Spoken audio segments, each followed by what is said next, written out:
आदर्शवाद के बारे में पढ़ते हैं आज। आज का अपना टॉपिक है आदर्शवाद। चलिए आदर्शवाद के बारे में पढ़ते हैं कि सबसे पहले आदर्शवाद का जो है प्रतिपादक की कौन है। आदर्शवाद का प्रतिपादक कौन है, आदर्शवाद की जो है शुरुआत किसने की, या आदर्शवाद किसकी देन है। तो ये आदर्शवाद है, ये देन है प्लेटो की। यह आदर्शवाद देन है प्लेटो की। प्लेटो एक प्रसिद्ध विचारक हुआ प्लेटो, उसकी ये देन है आदर्शवाद।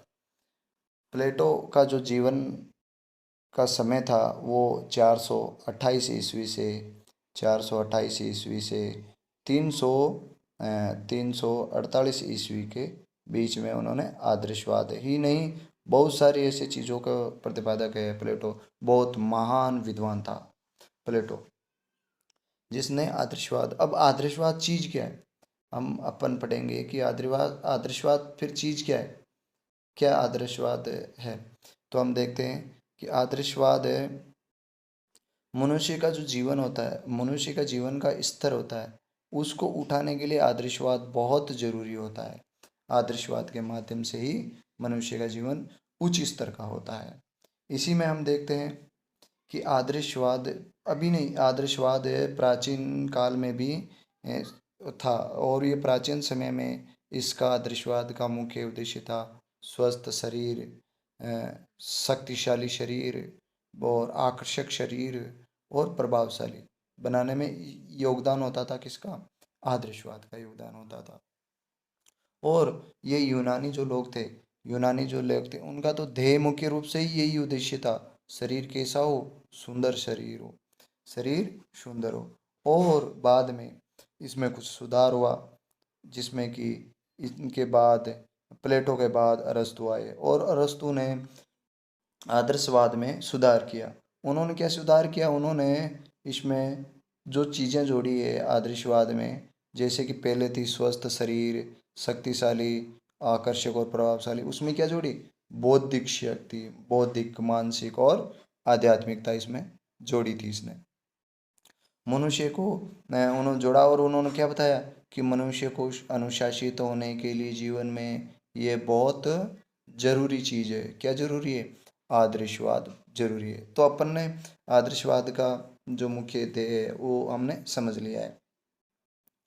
आगे था कि इसमें एक शारीरिक शिक्षक जो होता है उसका भी मुख्य उद्देश्य, मुख्य ध्येय क्या होना चाहिए, मुख्य ध्येय यही होना चाहिए कि मनुष्य का किस तरह का विकास हो, नैतिक विकास हो, मानसिक विकास हो, सामाजिक विकास, और वो क्या हो, सामाजिक विकास हो, और इस प्रकार वो इन सभी गुणों का विकास करने वाला होना चाहिए। तो दोस्तों आज अपन ने पढ़ा था एक छोटा सा टॉपिक आदर्शवाद। आदर्शवाद के पहले अपन ने इसके प्रतिपादक को पढ़ लिया, जो आपके समझ में आई होगी कि ये प्लेटो था, जिसने 428 से 348 ईस्वी पूर्व में इसका प्रतिपादन किया। उसके बाद आदर्शवाद के जीवनी स्तर को ऊपर उठाने के बारे में पढ़ ही लिया था। और यह आदर्शवाद क्या था, प्राचीन काल में भी था, जिसमें स्वस्थ शरीर, शक्तिशाली, आकर्षक, प्रभावशाली बनाने में योगदान देता। ये चीज़ अपन ने देखी। और ये यहीं से नहीं, ये कहाँ था शुरुआत इसकी, यूनानियों से शुरुआत था। यूनानी पहले बहुत मनुष्य में बहुत एक लीड करने वाले थे, जो उनका उद्देश्य, मुख्य उद्देश्य था कि सुंदर के हो शरीर, शरीर सुंदर, काया शरीर हो सुंदर हो। और बाद में अरस्तु ने भी इसमें और जोड़ा, वो बौद्धिक विकास, मानसिक विकास और आध्यात्मिक को जोड़ दिया।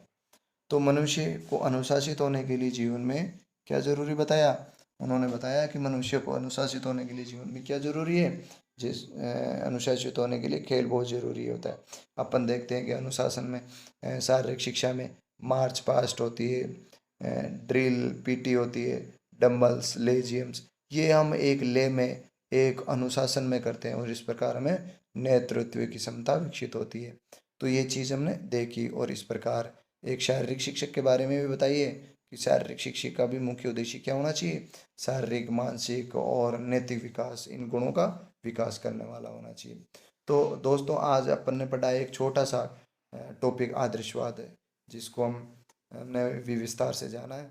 तो दोस्तों कल और मिलेंगे एक नए टॉपिक के साथ।